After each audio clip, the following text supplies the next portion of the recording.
Last class में हमने अलग अलग सर्किट देखी थी, रेजिस्टर की देखी थी, कैपेसिटर की देखी थी और इंडक्टर की, ठीक है। इसके अलग अलग क्वेश्चन भी किए थे हमने।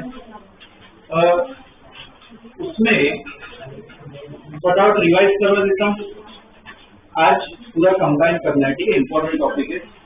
अगर रेजिस्टर सिर्फ लगाया हो, ठीक है, ध्यान देना, अगर सिर्फ रेजिस्टर लगाया हो तो इक्वेशन क्या थी, V इक्वल टू IR, ठीक है, V इक्वल टू IR। और मैंने ना हमने एक डायग्राम बनाया था जिसे फेजर डायग्राम, मतलब एरो वेक्टर्स ड्रॉ करने। तो इसका डायग्राम कैसा बनता है, जिस तरफ करंट हो उसी तरफ क्या है, वोल्टेज V या V, ठीक है, ये ध्यान देना, अभी काम है। अगर इंडक्टर लगाया हो तो इंडक्टर की इक्वेशन चेंज हो जाती है। क्या होती है equation, V L equal to क्या लिखते हैं आई एक्सएल, याद है एक्सएल को क्या, तो इसका रेजिस्टेंस होता है, इसका क्या होता है रिएक्टेंस, क्या कहते हैं रिएक्टेंस, इंडक्टर का खुद का रेजिस्टर होता है, उसको हम एक क्या कहते हैं वोल्टेज, क्या कहते हैं रिएक्टेंस, ठीक है। और एक्सएल का फॉर्मूला क्या होता है ओमेगा एल। इसका डायग्राम कैसा बनेगा कि अगर सपोज इस तरफ करंट ड्रॉ करें तो इसका जो वोल्टेज होता है ना वो इससे आगे होता है, लीड करता है, वो आगे है, कितना आगे होता है 90 डिग्री आगे होता है। तो अगर मैं यहाँ पे करंट का फेजर ड्रॉ करूँ तो VL कहाँ पे ड्रॉ करना होता है, ठीक 90 डिग्री। और हमने क्या लगाया था कैपेसिटर, कैपेसिटर लगाया, तो कैपेसिटर के केस में ये होती है VC इक्वल क्या होता है आई एक्स, एक्ससी क्या है रिएक्टेंस ही, और किसका रिएक्टेंस होता है कैपेसिटर का, उसका भी फॉर्मूला होता है 1/ओमेगा। और इसका डायग्राम कैसे बनेगा कि अगर यहाँ पे मैं करंट ड्रॉ करूँ तो ये जो वोल्टेज होता है वो क्या इसके पीछे होता है, लैग करता है पीछे, कितना पीछे होता है 90 डिग्री। अगर मैं यहाँ पे आई ड्रॉ करूँ तो इसी कहाँ पे ड्रॉ करना है, ठीक है। ये सब आज हमें काम आएगा, ठीक है, पूरा क्या करना है कंबाइन करना है, ठीक है। टॉपिक लिखो series LCR circuit, series LCR circuit,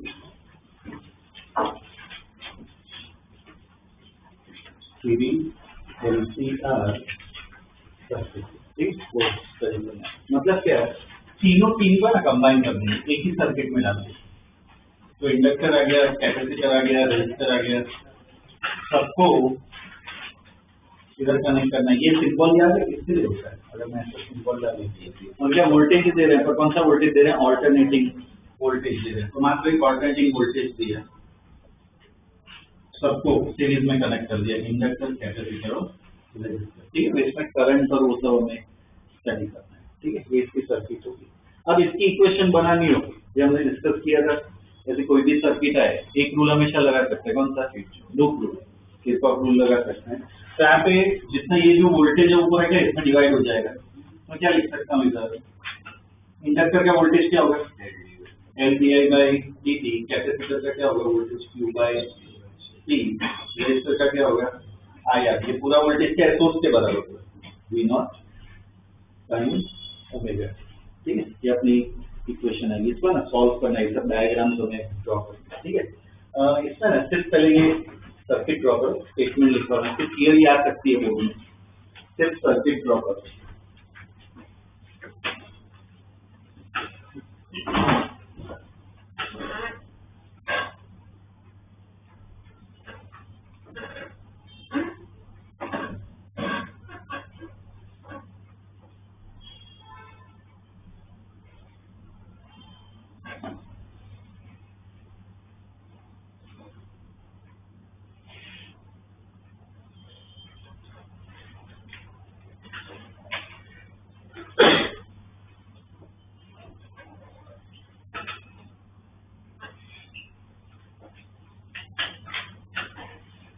equation मत लिखना, सिर्फ सर्किट ड्रॉ करो। पहले तो इसका पहले स्टेटमेंट लिख लीजिए, बाद में इक्वेशन लिखिए। तो consider a series LCR circuit, consider a series LCR circuit connected to an AC source, connected to an AC source V equal to E0 sin omega t, connected to an AC source V equal to V0 sin omega t, ठीक है। Next line में लिखो at time t, at time t the current in the circuit is I, at time t the current in the circuit is I, and Q is the charge on the capacitor, and Q is the charge on the capacitor, Q is the charge on the capacitor, ठीक, इतना दिया, ठीक। और ये equation कहाँ से loop rule लगाने चाहिए, ठीक है। उसके बाद नेक्स्ट टाइम में लिखो applying applying Kirchhoff loop rule, applying Kirchhoff loop rule in the circuit, applying Kirchhoff loop rule in the circuit. देखो इक्वेशन,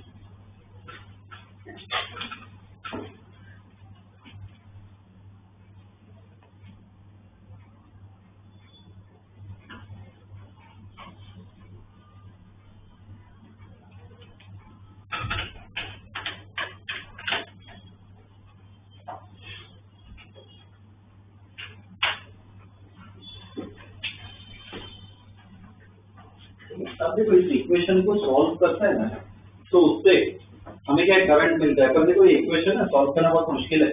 आई इक्वल टू क्या होता है, अगर मैं चार्ज को देखो, चार्ज और करंट का रिलेशन, आई इक्वल टू होता है डीसी बाई डीटी। इसको यहाँ पे डालोगे तो डी आई बाई डीटी क्या हो जाएगा, D Q square by DT square, ऐसी इक्वेशन होगी। अब ये इक्वेशन को सॉल्व करना तो क्या इंटीग्रेट करना। इस इक्वेशन को सॉल्व करना बहुत मुश्किल, इसका सोल्यूशन आता है। वो सॉल्यूशन जो मैथ्स लगता है ना, वो अपने सिलेबस में नहीं है, इसके आगे मैथ्स आता है। जो मैथ्स के स्टूडेंट है वो ऐसी इक्वेशन पढ़ेंगे, और किसमें आएगी, इंजीनियरिंग में। फर्स्ट ईयर में एक सब्जेक्ट आता है इंजीनियरिंग मैथ्स कहते हैं, उसमें ये इक्वेशन आएगी और उसका सोल्यूशन आएगा। तो अभी अपने पास वो सोल्यूशन नहीं है, नॉलेज नहीं है अपने पास। तो एक दूसरा तरीका है जिससे ना हम इसको सॉल्व कर सकते हैं इस सर्किट, और वो तरीका बहुत ईजी है। ये वाले डायग्राम्स यूज करना बहुत इजी हो जाएगा सॉल्व करना, ये इंटीग्रेशन से बहुत मुश्किल है। तो तरीका बता देता हूँ, इसके आगे लिखो, the current in the circuit is given by,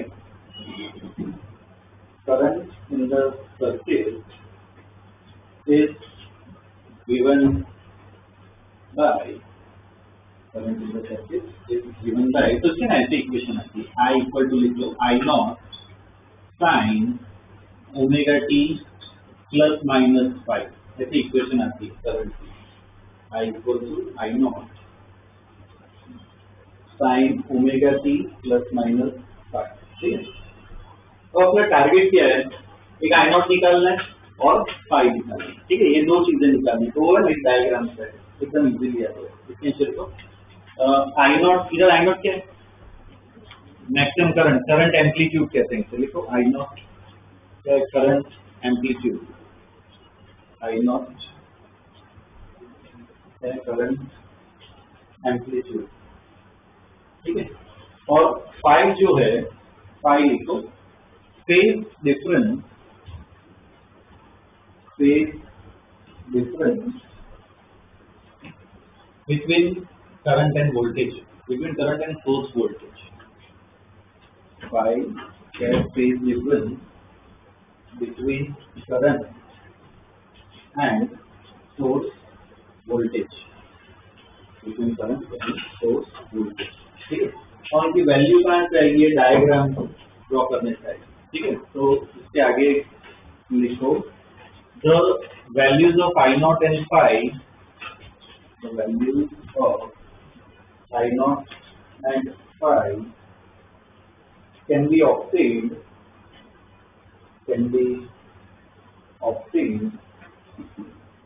by studying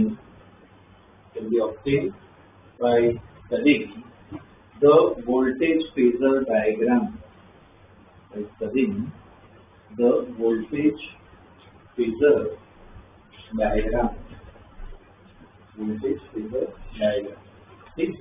तो ना डायग्राम बनाते हैं, वो डायग्राम कैसे ड्रॉ करना है ध्यान देना, आगे की सर्किट में ना जितना प्रॉब्लम सॉल्व करें ना उसमें काम आएगा। क्या करो, सीरीज में करंट है तो करंट और जगह क्या होगा, सेम होगा। तो जो करंट का फेजर है ना, फेजर है वो फिक्स कर दो, इस तरफ एरो बना दो, ठीक है। अब क्या करना है, हर एक का वोल्टेज ड्रॉ करना है, ठीक, हर एक का वोल्टेज ड्रॉ करना है। अगर मैं रेजिस्टर को देखूं, रेजिस्टर का जो वोल्टेज है खुद का, तो देखो इसका नॉलेज यूज करो, जिस तरफ आई है उसी तरफ क्या वी आर, तो वी आर को कहाँ पे ड्रॉ करना है, उसकी लाइन में ड्रॉ करना है, ठीक है। अब इंडक्टर को अगर देखे, इंडक्टर का फेजर देखो, उसका जो वोल्टेज है कहाँ पे आगे, करंट से कितना है, 90 डिग्री है। तो वोल्टेज का, इंडक्टर का जो वोल्टेज है वो कहाँ पे बनाओगे ऊपर, ठीक है। करंट का इधर बना है, वोल्टेज का कहाँ पे ऊपर बने, ठीक है। कैपेसिटर का कहाँ पे बने, करंट के पीछे मतलब नीचे, तो वोल्टेज का फेजर सॉरी कैपेसिटर का जो फेजर है कहाँ पे बनाओगे, ठीक है। इधर हम अज्यूम करते हैं, मान लेते हैं, वो एक प्रॉब्लम अलग होगा। अभी के लिए मान लो VL इसकी वैल्यू ज्यादा है, इसकी वैल्यू कम, ठीक है।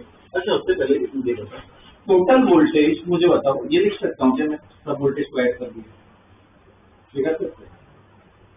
मुझे अगर टोटल वोल्टेज चाहिए, टोटल वोल्टेज मतलब इसका वोल्टेज, सब वोल्टेज को ऐड कर सकते हैं, नहीं कर सकते, क्यों नहीं कर सकते। इधर वोल्टेज क्या बन गया, फेजर वेक्टर बन गया, तो इधर जो आंसर आएगा वो कहाँ से आएगा, रिजल्टेंट से, ठीक है। रिजल्टेंट इधर ऐड कर ही नहीं सकते, ठीक है, ध्यान दें, बहुत जरूरी है। डायरेक्ट वोल्टेज से मतलब मान लो ये 10 वोल्ट है, 20 वोल्ट है, 30 वोल्ट, डायरेक्ट ऐड नहीं कर सकते। कैसे आएगा इसका आंसर, इसका फेजर वेक्टर का नॉलेज यूज करना है। तो देखो ये दो वेक्टर जो है ऑपोजिट डायरेक्शन में, मान लो इसकी वैल्यू ज्यादा है, इसकी वैल्यू कम है, ठीक है। Assuming VL greater than V, तो ये दोनों का रिजल्टेंट क्या है, ये ज्यादा ये कम है, ये दोनों का रिजल्टेंट क्या है, ऊपर की तरफ आएगा, कितना होगा वो, कितना बचेगा, क्या लिख सकता हूँ मैं, VL माइनस V, ठीक है। इस तरफ से अपना आई है और इस तरफ से V है। अब ये दोनों का रिजल्ट है, ये दोनों का रिजल्टेंट क्या पे यहाँ पे होगा, तो ये जो रिजल्टेंट बनता है ना वो मुझे सोर्स का वोल्टेज, तो एक्चुअल में V कहाँ से आएगा बोलो, तो पाइथागोरस लगा सकते हैं ना, क्या आएगा बोलो, V equal to V square equal to क्या लिखते हैं, पाइथागोरस लगाना है, क्या आएगा, VR square plus VL minus VC, ठीक है। इधर से आएगा, इधर नहीं चलता, सिंपल अलजेब्रा नहीं होता, वेक्टर की तरह ठीक करना है। तो जो हम सर्किट वो सब सॉल्व करेंगे उसमें ये डायग्राम, ठीक है। और पाई कहाँ से निकलेगा, तो पाई जो है ना वो करंट और सोर्स उसके बीच का एंगल है, मतलब ये पाई होगा, तो ट्रिग्नोमेट्री यूज कर, ये ट्रायंगल अपने पास tan पाई बोलो, कितना है, परपेंडिकुलर फ्रॉम बेस, तो ये किसके बराबर होगा, VL माइनस VC, बेस किसके बराबर होगा, VR, तो इधर से हमें क्या मिल जाएगा, 10, ठीक है, पाई की वैल्यू। तो अब क्या करना है, सर्किट में ये सब डायग्राम तो हम करेंगे, साथ में सॉल्व करेंगे, बहुत इजी हो जाएगा, बहुत इजी, पाइथागोरस वो सब तो लगेगा, ये सर्किट क्या बहुत इजी हो जाएगा, ओके। तो इसमें क्या करो, इतना पहला ना ये डायग्राम ड्रॉ करो और ये लिख लो, इतना करो,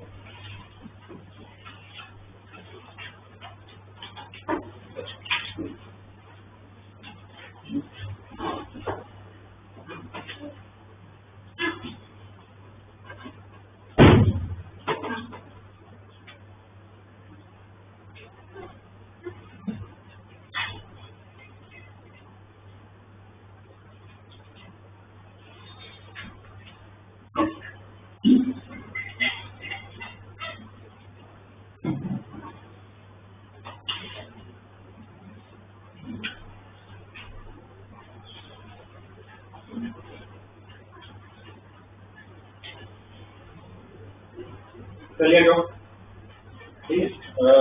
उसके नीचे स्टेटमेंट लिखो, in the above phasor diagram, in the above phasor diagram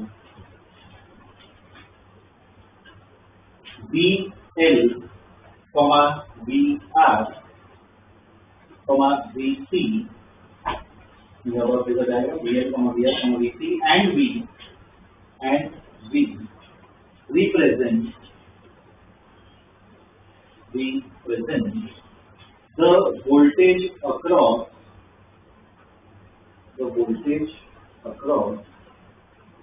inductor, resistor, capacitor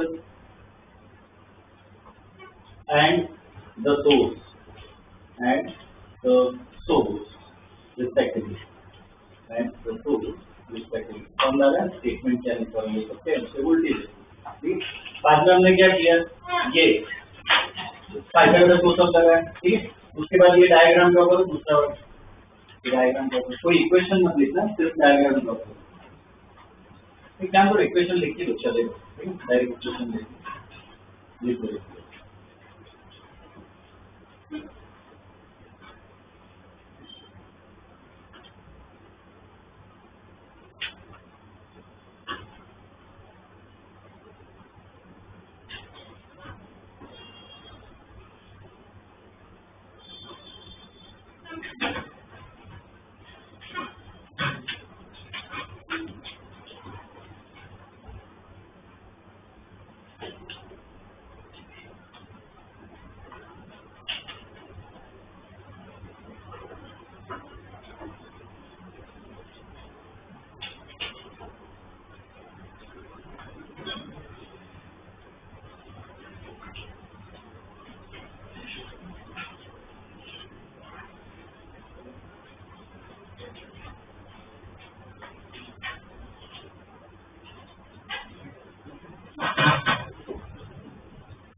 देखिए ठीक, ये इक्वेशन हम यूज कर रहे हैं। ओके, अब है ना इसको और थोड़ा स्टडी करते हैं तो करंट हमें मिल जाएगा।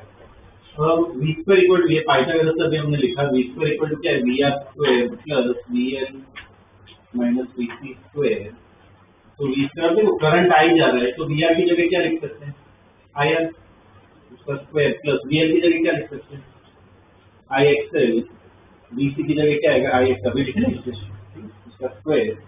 तो इधर से आई स्क्वायर देखो हर जगह आई स्क्वायर कॉमन हो जाएगा, तो आई स्क्वायर क्या लिख सकते हैं, R square plus XL minus XV square. तो आई स्क्वायर इक्वल टू क्या आएगा, बी स्क्वायर, ये पार्ट नीचे चला जाएगा, तो R square plus XL minus XV square. तो आई इक्वल टू क्या आएगा, इसका अंडर रूट हो जाएगा, तो कितना हो जाएगा, V upon under root R square plus XL minus XV square. समझ में आ रहा है, सिंपल टर्म से सब्स्टिट्यूट कर दिया मैंने। अब इसको मैं क्या लिख रहा हूँ, ये जो नीचे वाला पूरा पार्ट है ना, देखो रेजिस्टेंस है इसमें, रिएक्टेंस हो सब है, मतलब बेसिकली ये क्या एक सर्किट की ओवरऑल रेजिस्टेंस, तो उसको है ना अलग सिंबल दे देते हैं, क्या लिखते हैं, जेड लिखते हैं। तो ये अपनी करंट की इक्वेशन आ जाती है। आई इक्वल क्या होता है, वी बाई जेड। ठीक, रेजिस्टर के लिए हो तो आई आर, कैपेसिटर के लिए हो तो आई एक्स टी, इंडक्टर के लिए हो तो आई एक्स एल, पूरी सर्किट के लिए हो तो क्या होता है, V equal to I Z, या आई इक्वल टू क्या होगा, V बाई जेड। ठीक है, ये करंट की इक्वेशन आ गई, पर ध्यान रखना है ये जो इक्वेशन हम यूज करते हैं ना, only for maximum and RMS value.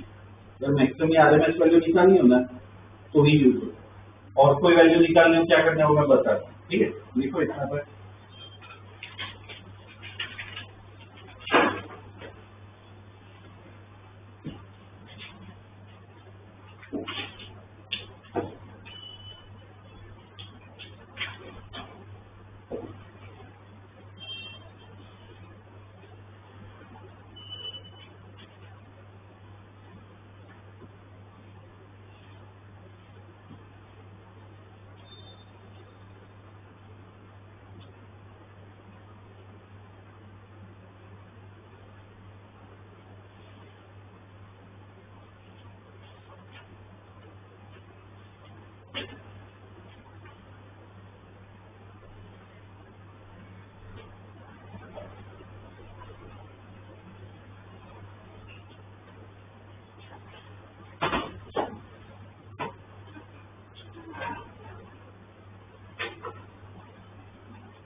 ठीक है, तो ये भी एक इक्वेशन है जिसको यूज करना है, आई इक्वल टू होता है वी बाई जेड। ठीक है, ये जेड जो भी बताया, जेड एक तरह का क्या है, रेजिस्टेंस ही है, तो उसमें अलग नाम देते हैं। जैसे XL और XC, उसको क्या नाम दिया, रिएक्टेंस। Z भी एक सर्किट का रेजिस्टेंस ही है, उसको नया नाम देते हैं, क्या कहते हैं उसे, इम्पीडेंस। क्या कहते हैं कि उस सर्किट का क्या है, इम्पीडेंस। ठीक है, नीचे लिखो, here Z is known as, here Z is known as the impedance, IMPEDENCE,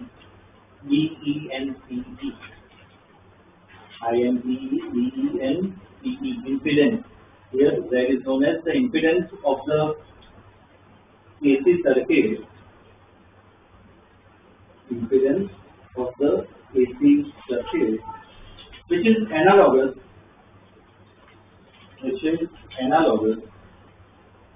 to the resistance in DC circuit, which is analogous to the resistance,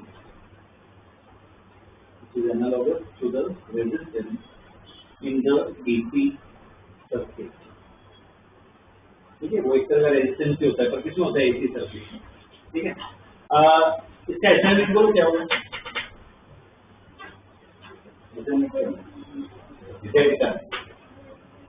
I equal to देखो V/R होता है, तो R की जगह इधर क्या है, Z है, तो क्या होगा उसका यूनिट, ओम ही होता है। ठीक है, रेजिस्टेंस, रिएक्टेंस, इंपीडेंस सबका यूनिट क्या होता है, ओम ही होता है। ठीक है, लिख लो, ऐसा यूनिट इज ओम, ऐसा यूनिट इज ओम। ठीक है, और इसका भी है ना डायग्राम, फेजर डायग्राम बना होता है, जैसे वोल्टेज का ड्रॉ किया ना, इसका भी ड्रॉ करते हैं। ठीक है, वो भी हमें काम आएगा। उसमें नीचे लिखो, impedance phasor diagram, impedance phasor diagram, impedance phasor diagram. तो उसका देखो फेजर, उसका फेजर कैसे बनेगा, आई यहाँ पे फिक्स कर दो। इस डायरेक्शन में क्या था, VR था, तो उसी डायरेक्शन में क्या रेजिस्टेंस लेकर, उसमें करंट हर जगह सेम है, तो प्रोपोर्शनल होता है। तो इसी डायरेक्शन क्या होगा, रेजिस्टेंस। ऊपर क्या था, VL, तो ऊपर क्या ड्रॉ कर सकते हैं, XL। ठीक है, ऊपर VL का क्या ड्रॉ कर सकते हैं, XL। नीचे क्या आएगा, XC। यहाँ पे अज्यूम कर लेते हैं कि XL ज्यादा है, XC कम है, तो ऊपर XL नीचे XC, क्या होगा, ओवरऑल मतलब ऊपर आएगा, कितना आएगा ऊपर, XL माइनस XC। और इसका जो रिजल्टेंट है वो क्या देगा, ठीक, इसका रिजल्टेंट क्या देगा, Z देगा। ओके, और ये एंगल फाई होता है, यहाँ से Z कितना आएगा, पाइथागोरस लगाओ, R² plus XL minus XC²। ठीक है, और इधर से भी फाई निकाल सकते हैं, tan फाई, बताओ इधर ट्रिग्नोमेट्री यूज करो, tan फाई परपेंडिकुलर अपॉन भी क्या आएगा, XL माइनस XC/। ठीक, ये भी हम यूज करेंगे। ओके, चलो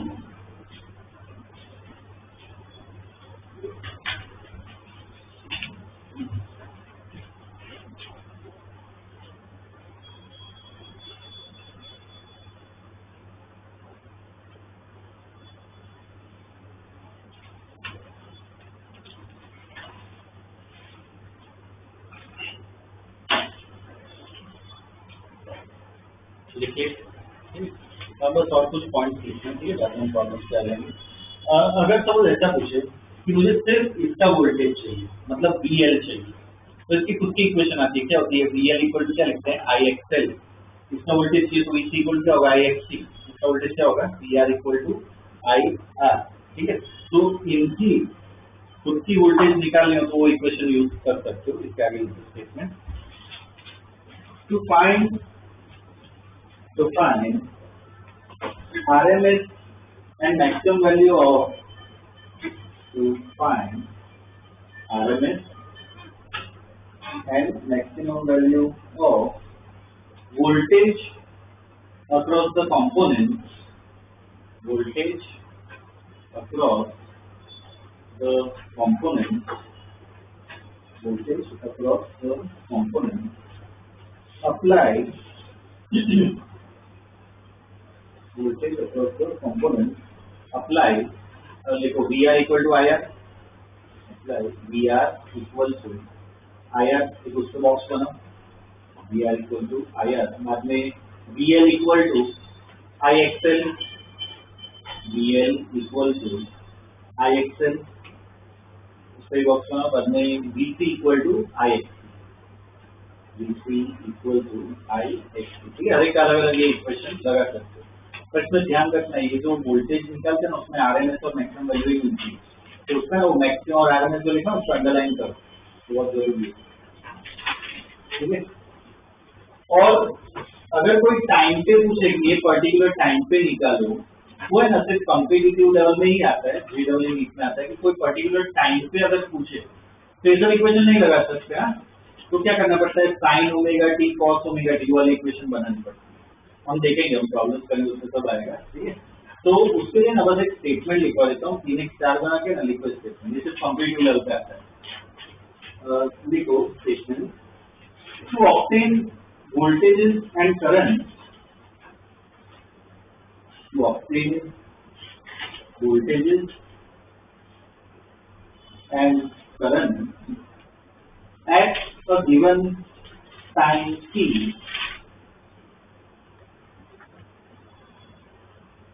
to obtain voltages and current at a given time t, use the phasor diagram,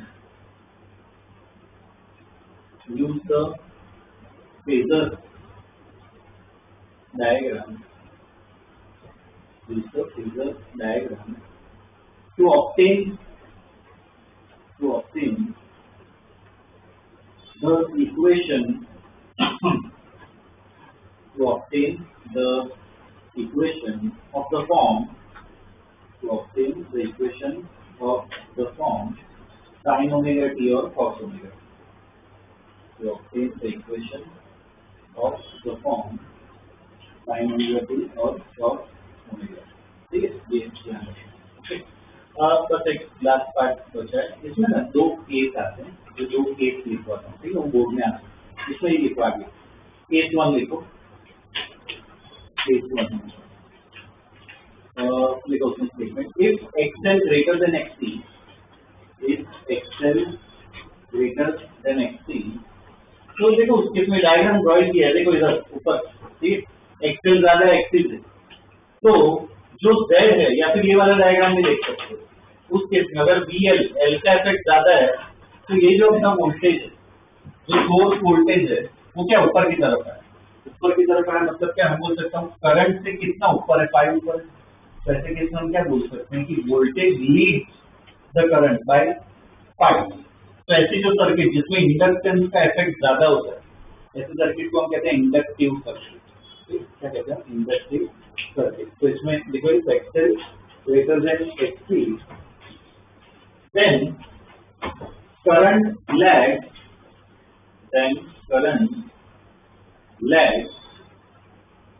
behind the source voltage V, current lag behind the source voltage V by angle phi, by angle phi, ठीक है, full stop. और लिखो the circuit is inductive in nature, the circuit is inductive,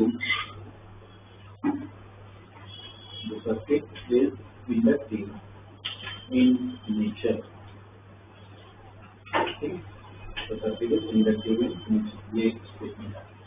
case 2 लिखो,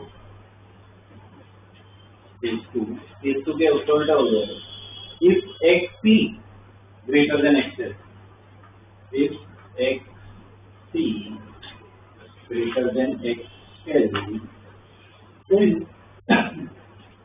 then current leads the source voltage, when current leads the source voltage by phi. Current leads the source voltage by phi, and the circuit is capacitive in nature. The circuit is capacitive in nature. Circuit is capacitive in nature. ठीक है, तो ये क्या हो गया, इतना ही part study किया. अब इसके ना क्वेश्चन करते हैं, तो उसमें ध्यान देना है ये जो इक्वेशन है पाइथागोरस ट्रिग्नोमेट्री वो सब लगाई वो यूज करना है. फिर जितने प्रॉब्लम्स आए ना उससे सॉल्व होने वाला है. ठीक है, तो इसके अलग अलग टाइप के क्वेश्चन देख लेते हैं. ठीक है, देखो question.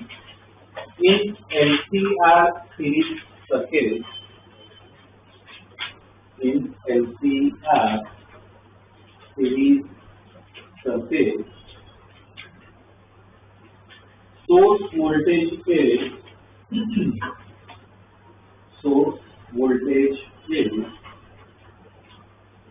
V equal to 10 sin omega t. V equal to 10 sin omega t volt. Okay. और वैल्यूज ये लिखो. R equal to 3 ohms, R equal to 3 ohms, XL equal to 10 ohms, XC equal to 6 ohms, XC equal to 6 ohms. ठीक है, कितना ये दिया हुआ. पहले पार्ट में लिखो find impedance and phase difference, find impedance and phase difference between voltage and current, between voltage and current, between voltage and current. ठीक है, पहले पार्ट में. दूसरे पार्ट में लिखो find maximum and RMS current, find maximum and RMS current. ठीक, दूसरे part में लिखो. तीसरे पार्ट में लिखो find maximum voltage across, find maximum voltage across each component, find maximum voltage across each component. और फोर्थ पार्ट में लिखो find voltage across each component, find voltage across each component and current at any time t, at any time t. ठीक है, तो इसमें इतने सारे part चाहिए. एक ही सर्किट में क्या है, पूरा जितना ये जो पढ़ा है ना वो पूरा ही देख लेंगे हम. ठीक है, तो इसमें डेटा दे रखा है, R XL एक्सिस आपकी वैल्यू दे रखी है, और क्या है सोर्स भी दिया हुआ है 10 sin ओमेगा t. ठीक है, ये 10 क्या है, 10 क्या है सोर्स वोल्टेज है, पर कितना है मैक्सिमम वैल्यू, मतलब V0 कितना है 10 volt.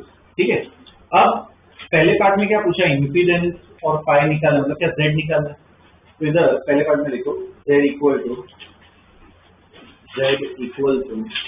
R plus XL plus XC, Z equal to R plus XL plus XC.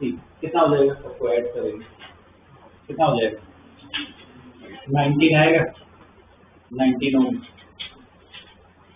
सही है गलत है, कर सकते हैं नहीं कर सकते, इधर चलेगा ही नहीं. ठीक है, इधर ऐड नहीं कर सकते, सीरीज में ऐड नहीं कर सकते, क्रॉस करो.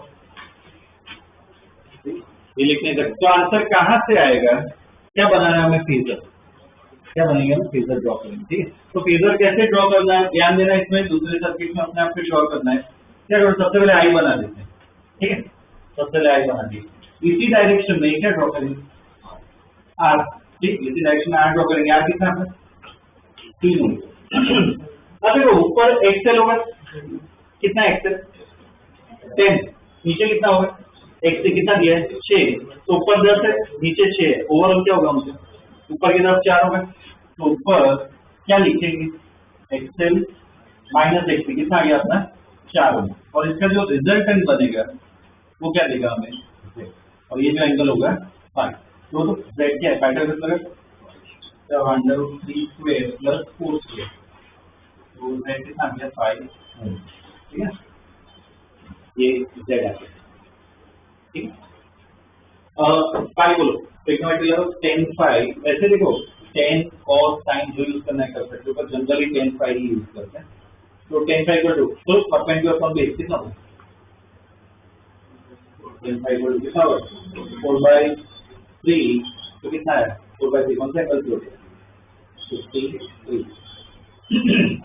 ठीक है, तो Z भी आ गया, फाई भी आ गया, ठीक है।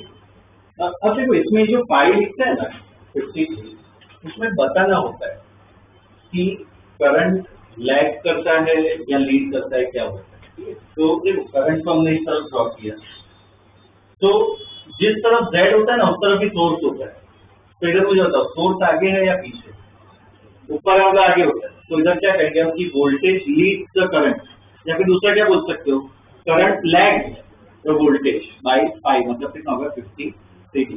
इसके बाद में ना स्टेटमेंट लिखना, current lag the source voltage,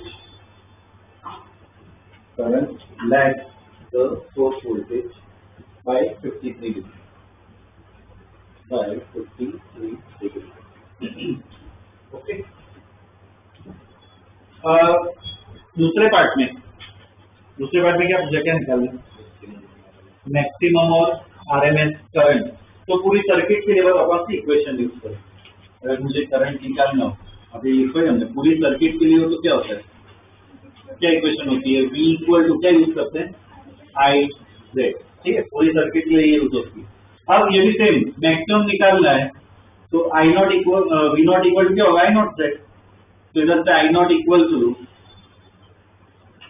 V not by Z, तो V नॉट कितना है 10, फिर अपना आ गया 5 नॉट, मैक्सिमम करंट कितना आ गया 2 एम्पीयर, ठीक है, ये मैक्सिमम करंट है, ठीक है। पूरी सर्किट में इक्वेशन ध्यान में रखनी है, V equal to I Z लगा, ठीक है। IRMS चाहिए, जो हमने पहले लेक्चर में पढ़ा था, IRMS क्या होता है, I नॉट बाय रूट 2, ये वैल्यू याद रखनी है, ठीक है, इसमें बहुत काम आएगी। IRMS क्या होगा, I नॉट बाय रूट 2, तो 2 डालो क्या आ जाएगा रूट 2 एम्पीयर, ठीक, ये अपना RMS करंट हो गया, ठीक है। तो ये दूसरा पार्ट अपना सॉल्व हो गया। तीसरे पार्ट में क्या पूछा है, हर एक कंपोनेंट के अक्रॉस वोल्टेज निकालना है और मैक्सिमम निकालना है ना, तो मान लो रेजिस्टर के अक्रॉस निकालना है, मतलब क्या निकालना है, VR नॉट निकालना है, तो सेम हर एक की अलग अलग इक्वेशन यूज कर दो, I not R, VL not निकालना है तो I नॉट XL, और कैपेसिटर के अक्रॉस निकालना है तो I नॉट XC, वैल्यू पर पता है वो।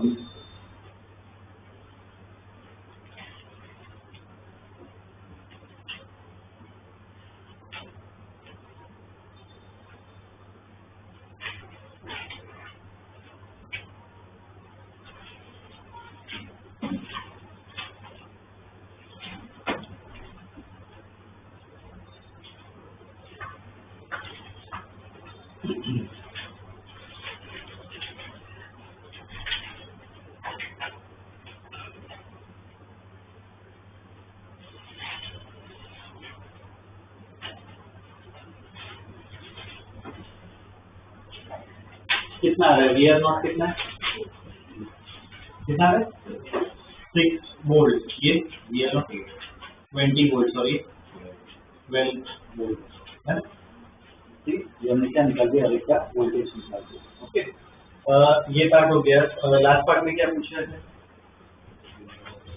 क्या निकालना है, वोल्टेज ही निकालना है, करंट ही निकालना है, पर क्या निकालना है एट टाइम t, मैक्सिमम देखो मैक्सिमम और आरएमएस निकालने थे ना, तो ये सब यूज कर लिए। कोई टाइम t पे निकालना हो ना, मतलब इक्वेशन बनानी पड़ती है, वो sine omega t cos omega t होता है, तो उसके लिए मैंने 3-4 आगे स्टेटमेंट लिखवाया। क्या करना है, फेजर का यूज करना है, तो इधर है ना फेजर डायग्राम बनाते हैं, किसका बनाते हैं, वोल्टेज का। तो कैसा होगा वोल्टेज का फेजर, कैसा होगा, इस तरफ आई, इस डायग्राम में कौन सा वोल्टेज आएगा, इसी डायरेक्शन में क्या आएगा, वी। हाँ ठीक है, ऊपर वी एल, नीचे वी सी, कौन सा ज्यादा है अपने वी एल ज्यादा है, वी सी क्या है कम है, तो ओवरऑल ऊपर आएगा, क्या आएगा ओवरऑल ऊपर, वी एल माइनस वी सी। और इनका रिजल्टेंट बनाओगे तो क्या मिलेगा, मेन अपना सोर्स मिलेगा, ठीक है। और ये एंगल, ये वाला एंगल क्या होगा, ठीक है। ये इसका वोल्टेज का हमने फेजर बनाया, ठीक है। अब किसकी इक्वेशन दे रखी है, कोई एक इक्वेशन हमें चाहिए तभी दूसरी लिख पाएंगे। किसकी इक्वेशन दे रखी है, सोर्स की दे रखी है, तो किसकी है, इसकी इक्वेशन दे रखी है, कितनी है, v equal to 10 sine omega t. तो इसका नाम यूज करना है, ठीक है। तो ध्यान देना, अब मुझे करंट की इक्वेशन चाहिए, तो I इक्वल टू क्या होता है equation, I not sine omega t, क्या होगा इधर, I equal to I not sine, ध्यान देना, I इक्वल टू क्या होता है, I not maximum value sine, इधर साइन है तो इधर भी साइन नहीं आएगा, ओमेगा टी। अब अंदर वाला पार्ट दिखना है क्या होगा, तो देखो इसकी इक्वेशन है, करंट आगे है या पीछे, नीचे हो मतलब पीछे होता है, ऊपर मतलब आगे होता है, तो करंट क्या है, पीछे है, कितना एंगल पीछे, 53 डिग्री पीछे, तो क्या करना है, पीछे हो तो क्या करना है, माइनस, तो क्या हो जाएगी इसकी इक्वेशन, आई नॉट अपने निकाल दिया था, 2 sine omega t minus 50 degree, ये आ गई करंट की इक्वेशन, ठीक, ऐसे यूज करना है, ठीक है। I equal to I naught कन्वर्ट मिलता है, मतलब 2 sine omega t minus 53 degree.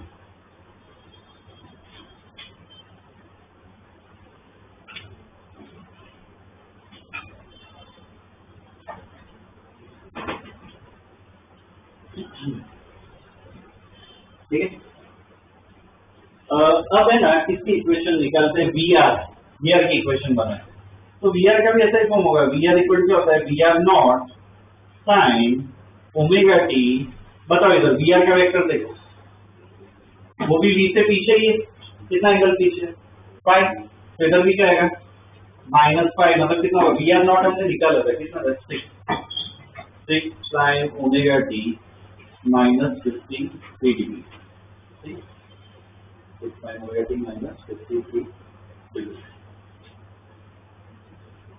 Okay.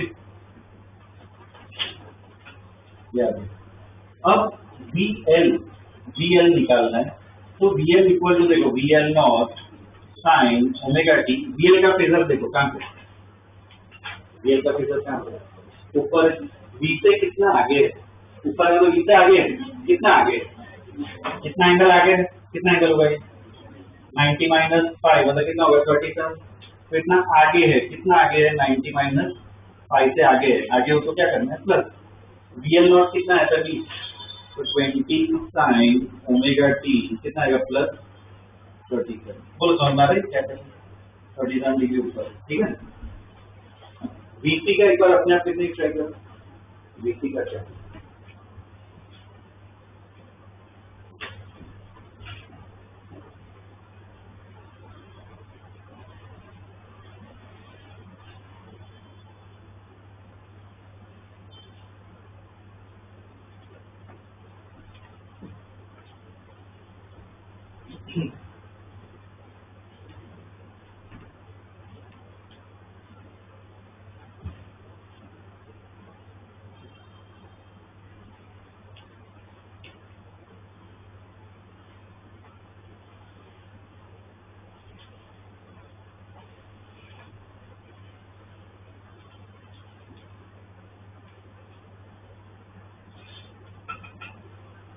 लिख लिया क्या इक्वेशन, क्या होगी उसकी इक्वेशन, VC का phasor, VC equal to VC not sine omega t, VC का फेजर कहाँ पे, ऊपर है, इसका फेजर कहाँ पे, नीचे, नीचे है VC, तो V के रिस्पेक्ट में देखो, ये कितना एंगल पूरा नीचे, कितना एंगल नीचे, 90 प्लस 5 पूरा एंगल नीचे, तो क्या आएगा इधर माइनस में, 90 प्लस 5 इतना एंगल पीछे है, तो क्या हो जाएगी उसकी इक्वेशन 12 साइन ओमेगा टी बोल माइनस कितना हो गया, जितना पूरा एंगल पीछे ये 53 है 98 कितना हो जाएगा 140, इतना एंगल क्या है वो, तो ऐसी इक्वेशन है।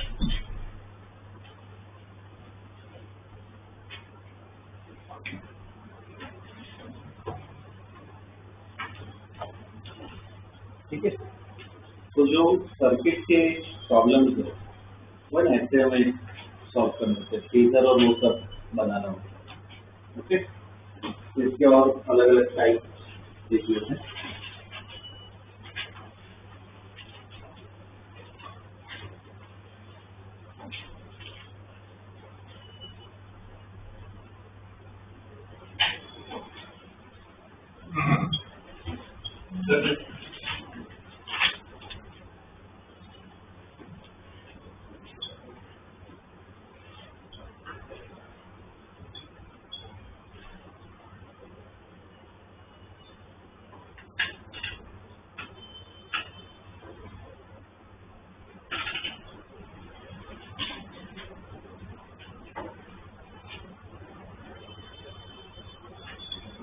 Okay, next question, drop away.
Next question.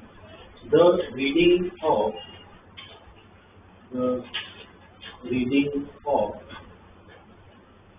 voltmeter V1,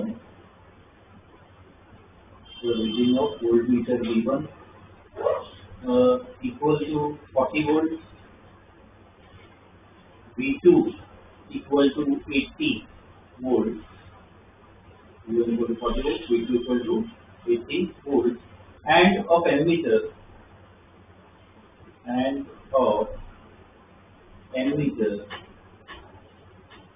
is 2 ampere, and of ammeter is 2 ampere.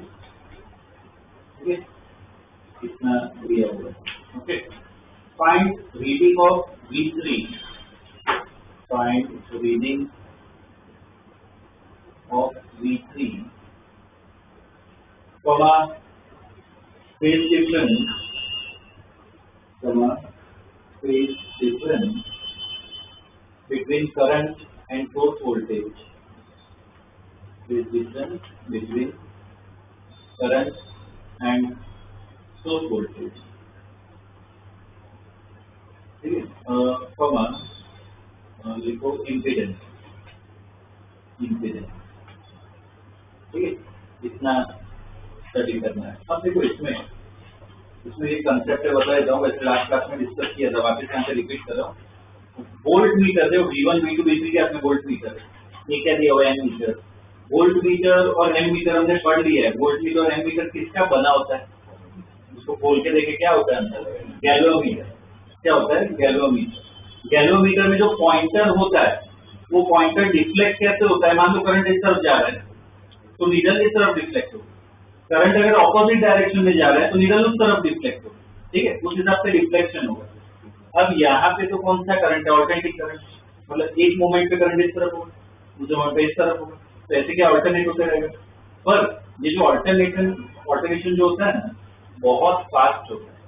इधर 50 हर्ट्ज देखो लिखा है डायग्राम में 50 हर्ट्ज। इसका मतलब क्या हुआ कि 1 सेकंड में 50 बार ऐसे ऑल्टरनेट हुआ। तो लॉजिकली सोचो, वो पॉइंटर के साथ क्या स्प्रिंग और वो सब कनेक्ट होती है, ठीक है।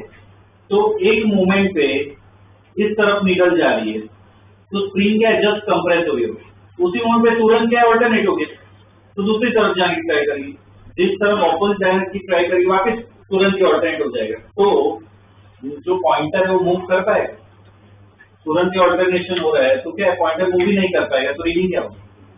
जीरो। रीडिंग क्या होगी? जीरो। तो अगर अपने नॉर्मल हम जो कन्वेंशनल वोल्ट मीटर एमीटर अगर डालें तो उसमें ना रीडिंग क्या होती है? जीरो। तो इसमें जो वोल्ट मीटर लगाए होते हैं ना एसी सर्किट में, वो वोल्ट मीटर अलग होते हैं, वो एनर्जी पे काम करते हैं कि कितनी एनर्जी हीट प्रोड्यूस होती है, उनका अलग नाम होता है, उनको कहते हैं हॉट वायर इंस्ट्रूमेंट। ठीक है, क्या कहते हैं? Hot wire instrument. तो ये जो वोल्ट मीटर एमीटर दिया ना वो अपने कन्वेंशनल नहीं, गैल्वेनोमीटर के नहीं बने, ये अलग होते हैं। ओके, तो इसमें ना पहले वो स्टेटमेंट लिखो, ठीक है, वो स्टेटमेंट लिखो इसमें। When conventional voltmeter and ammeter are used, when conventional voltmeter and ammeter are used in AC circuit, are used in AC circuit, the reading will be zero. The reading will be zero. The reading will be zero because the direction of current alternate.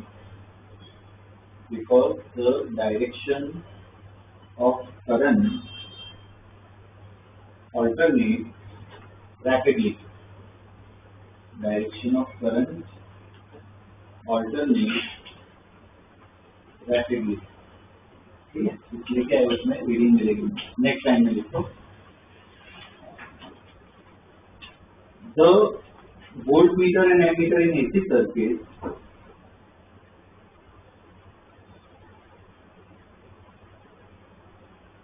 the voltmeter and ammeter in AC circuit are based on the energy consumed, are based on the energy consumed, ठीक है। They are called hot wire instruments, they are called hot wire instruments and measure RMS values and measure RMS values and measure RMS values। मतलब ये जो volt meter लगा है, अब से ऐसी सर्किट में वोल्ट मीटर लगा है, मतलब मान लिया गैल्वेनोमीटर के नहीं बने, क्या है? Hot wire instrument. और कौन सी वैल्यू मेजर करते हैं? RMS value. मतलब ये जो V1 रीडिंग दी है, V1 की कितनी दी है? V1 की रीडिंग कितना है? 40 वोल्ट। तो V1 की रीडिंग दी है ना 40 वोल्ट, वो एक्चुअल में क्या है? RMS वैल्यू, ठीक है, RMS वैल्यू। तो इसमें कैलकुलेशन कैसे करना है? फेजर ही बनाना है, ठीक है, फेजर ही ड्रॉ करो। तो इसका फेजर कैसा होगा? मान लो इस तरह हमने करंट ड्रॉ किया, फेजर कौन सा फेजर होगा? किसका फेजर होगा?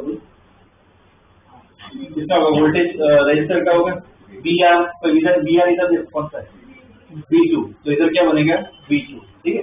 ऊपर क्या होता है? VL, मतलब क्या आएगा इधर अपने V1, ठीक है। ऊपर क्या होगा? V1 और नीचे क्या होगा?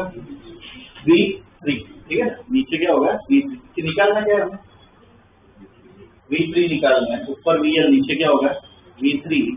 अब इधर देखो, हमें पता नहीं है, अगर V3 कम हो तो ऊपर आएगा, V3 ज्यादा हो तो इन दोनों का अर्थ क्या आएगा? नीचे। हमें पता ही नहीं है, वैल्यू ही नहीं है। ठीक है, मान लो कि V1 ज्यादा है तो V3 नीचे, तो ओवरऑल इधर कितना बचा? V1 minus V3। और इनका रिजल्टेंट क्या देगा? V। इनका रिजल्टेंट क्या देगा? Source voltage. ठीक है, तो कहाँ से आएगा इधर, बोलो इक्वेशन क्या बनेगा, हो जाएगा, बोलो क्या होगा, v इक्वल क्या आएगा, अंडर रूट, बोलो क्या, v2 square plus v1 minus v3 square. ठीक है ना, पाइथागोरस लगा। इसको सॉल्व कर देखो, हर एक वैल्यू पता है, ये कितना होगा, ये मतलब सोर्स वोल्टेज ये 100 दिया है, v2 भी पता है, v1 भी पता है, v3 निकल जाएगा, निकाल दो।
कितना आ रहा है, v3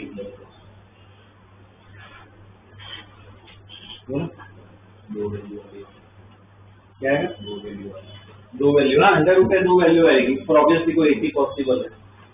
ये v कितना दिया हुआ 100 इक्वल टू अंडर रूट, ये v2 कितना है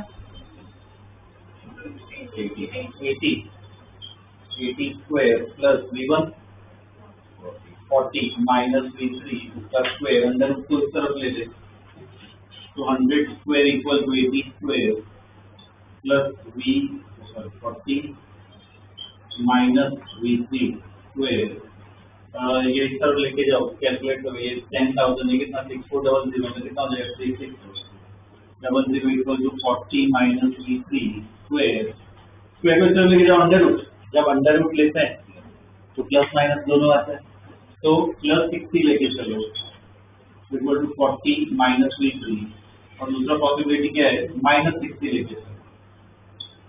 तो इसमें अगर इसको सॉल्व करें तो v3 कितना आ रहा है, माइनस 20 आएगा, और इससे सॉल्व करें तो v3 कितना आएगा 100। ठीक है, कौन सी सही वैल्यू है, ये क्या मेजर करता है, आरएमएस और हीट प्रोड्यूस से, मतलब हमेशा वैल्यू क्या होती है, पॉजिटिव ही होती है, आंसर क्या आएगा, ये नेगेटिव, आरएमएस में नेगेटिव नहीं होगा। ठीक है, ये आएगा, ठीक है, v3 क्या आएगा अपना 100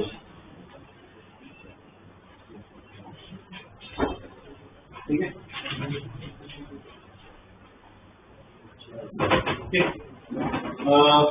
तो ये पार्ट हो गया। उसके बाद क्या पूछा, और क्या पूछा, 5 पूछा है ना, हाँ तो सेम वो ट्रिग्नोमेट्री यूज करो, tan फाई इधर क्या होगा, ट्रायंगल में कितना होगा, v1 माइनस v3 अपॉन क्या आएगा v2, मतलब कितना हो जाएगा, कितना होगा v1 माइनस v3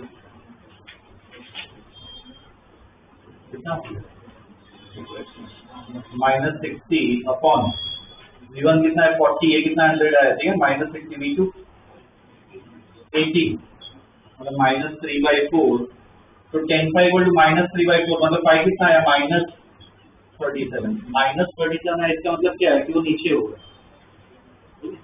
-37 का मतलब क्या है कि हमने वो डायग्राम बना एक्चुअली नीचे आएगा,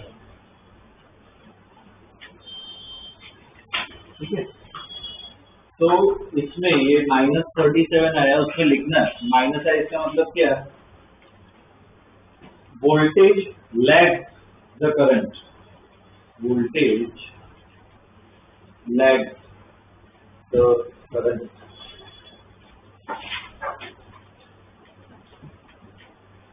वोल्टेज लैग द करंट, ठीक है। और ये आया, और ये और क्या मुझे इम्पीडेंस भी कुछ है, इम्पीडेंस के लिए बोलो, इम्पीडेंस मतलब Z निकालना है, कौन सी इक्वेशन यूज करें। देखो सोर्स वोल्टेज पता है, एमीटर की रीडिंग दी है, एमीटर मतलब क्या, करंट दिया हुआ, तो क्या इक्वेशन यूज करेंगे, V इक्वल टू IZ, ठीक है ना, लिख लो V equal to IZ, V कितना होगा 100, I कितना दिया है, कितना I 2 एम्पियर, तो Z आ गया ना, Z कितना आ जाएगा 50 ओम, ओके, ये अपना इम्पीडेंस निकल गया, ठीक है। कैसे क्या फेजर और सब ड्रॉ करना है, पाइथन तो सभी लगाना है, तो इससे इक्वेशन एकदम इजी हो जाएगा, ठीक। Next question,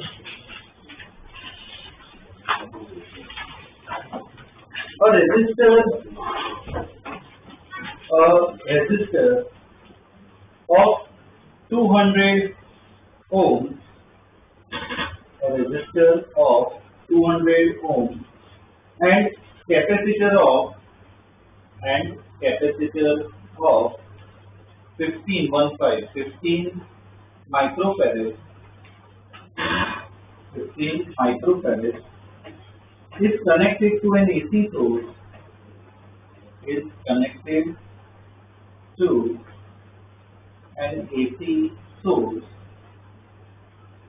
of 220 volt, 50 hertz, 220 volt, 50 hertz, ठीक, कितना दिया हुआ, पहले बात में लिखो, find current in the circuit,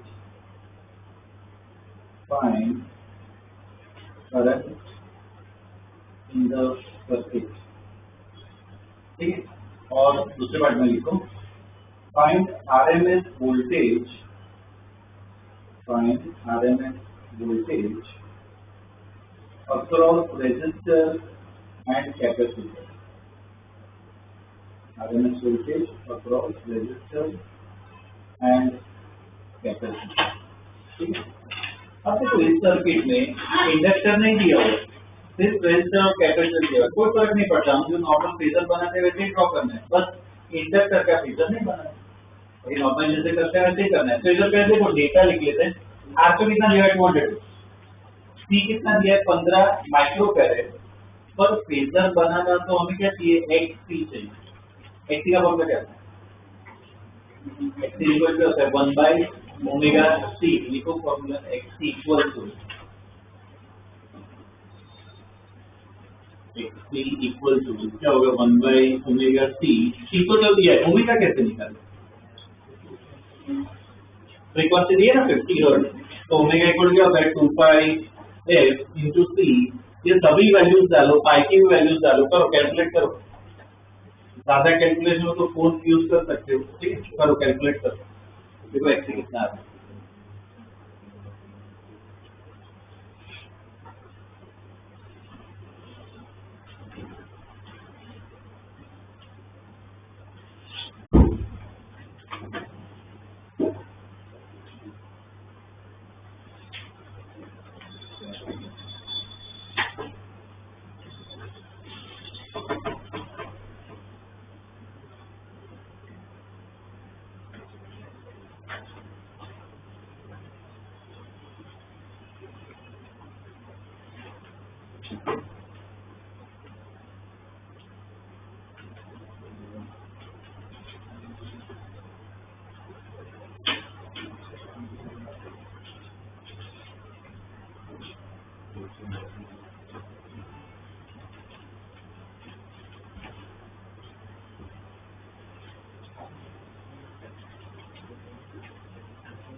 क्या आ रहा है आंसर? देखते कितना आ रहा है, कितना आ रहा है? 212.3, ठीक है चलेगा, 0.3 ओम। ये अपना क्या आ गया? XC आ गया, ठीक है। अब देखो इतना खुद ट्राई करना, ध्यान में इधर XC पता है, R तो दिया हुआ है, तो इसका फेजर देखो Z निकालना हो तो फेजर कैसे बनेगा? इस तरफ I ड्रॉ करोगे, उसी डायरेक्शन में क्या बनाओगे? उसी डायरेक्शन क्या बनाओगे? R।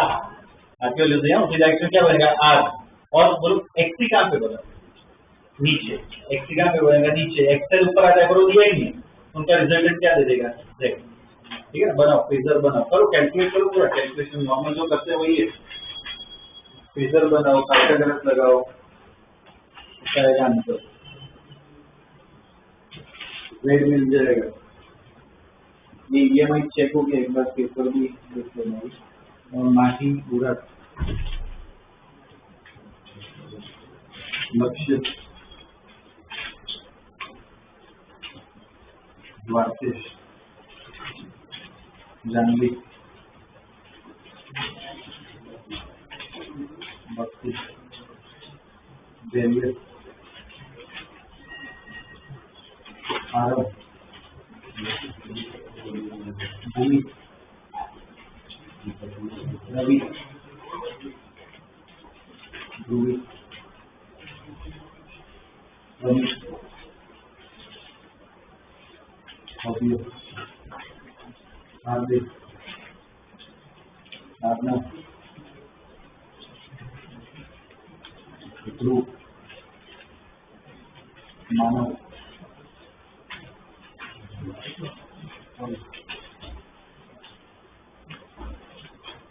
जहां माही देवांश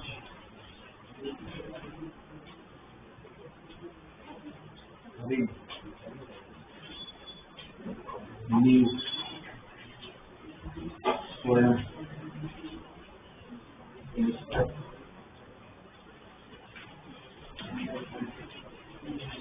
बुद्धि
ये ड्रॉ किया क्या इधर?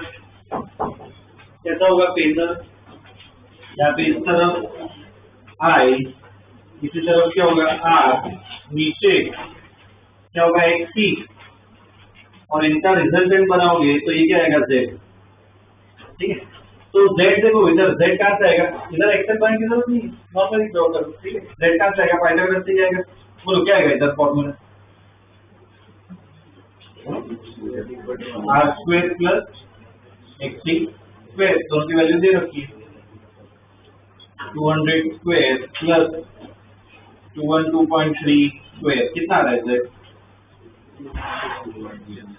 कितना आ रहा है?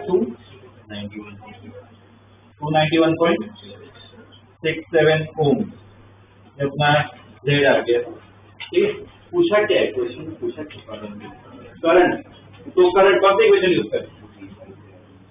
I इक्वल क्या होगा? V बाई Z, तो I इक्वल टू V दे रखा है 220 अपॉन Z Z कितना है 291.67, तो I कितना रहेगा 0.75 एम्पियर।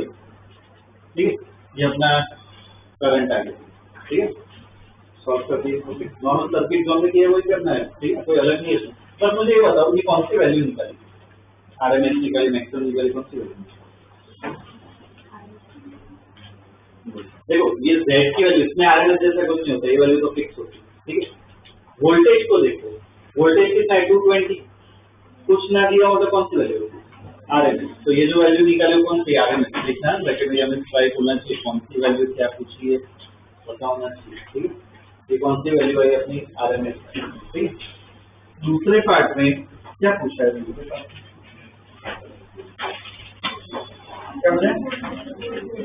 ओके, हाँ वो कैपेसिटर वो रेजिस्टर उसका वोल्टेज निकालना है, तो क्या इक्वेशन यूज करें? VR इक्वल टू क्या यूज करेंगे? IR। VR इक्वल क्या यूज कर लो? IR यूज कर लो।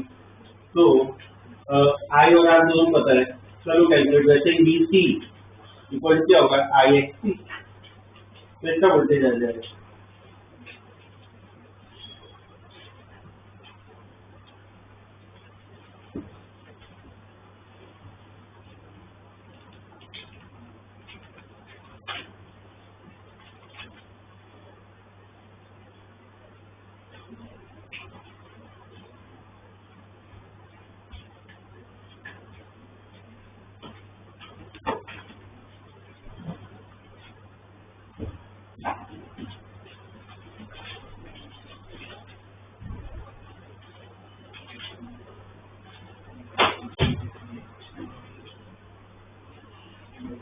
कितना आ रहा है VR? कितना आ रहा है 1 एग्जैक्ट 150 और ये 159.2 वोल्ट। ठीक है, ये दो वोल्टेज आ गए। ठीक है, तो ऐसे टाइप के क्वेश्चन है। ओके, और ये क्या कहते हैं इसमें EMI, ये टेस्ट हो गए EMI के ना, अपने कुछ डाउट से डिस्कस हुए थे, बाकी मॉड्यूल में किया है कि नहीं किया है? अब AC स्टार्ट हो गया, फोकस इस पे करना है। डाउट कैसे डिस्कस करो बोलो? लेक्चर के बहुत रेयर केस ऐसा होता है इसमें डाउट डिस्कस करते हैं। कब स्टार्ट करोगे फिर, कब खत्म करोगे बोलो? अभी AC का स्टार्ट करना है, मेन पार्ट AC का स्टार्ट हो चुका है। नेक्स्ट क्लास में वो AC वाला मॉड्यूल लेके आना, इसमें प्रॉब्लम स्टिक करवाऊंगा। ठीक है, और EMI जितना खत्म हुआ है उसके डाउट्स बोलो, वो भी डिस्कस करेंगे। ठीक है, जो स्टूडेंट्स बोर्ड का कर रहे हैं ठीक है, उनको इतना करने की जरूरत नहीं, पर एटलीस्ट जो कॉम्पिटिटिव के लिए प्रिपेयर कर रहे हैं MCQ करो, PYQ करो, और क्या चाहिए, उससे ज्यादा करने की जरूरत नहीं है। मेन तो अपने जो क्लास में करो ना, वो मैं ट्राई कर रहा हूँ उससे ज्यादा कि मेजोरिटी टाइप अपनी कवर हो जाए। ठीक है, तो मॉड्यूल में क्या है, कुछ अलग अलग टाइप के क्वेश्चन हैं, तो बेटर है कि उसको सॉल्व करो। ठीक है, तो ऐसा ना हो कि अपने डाउट की डिस्कस ना हो। ठीक है, तो नेक्स्ट क्लास में लेके आओ। EMI ऐसा हो तो इस हफ्ते EMI पैरेलल में करो प्रैक्टिस। ठीक है, AC इतना मुश्किल नहीं है, AC एकदम इजी चैप्टर, EMI पे फोकस करो ऐसा हो। ठीक है, पैरेलल में ये कंप्लीट करते हैं, तो नेक्स्ट क्लास में लेके आओ मॉड्यूल, तो उसके डाउट डिस्कस करते हैं EMI पे। ठीक है,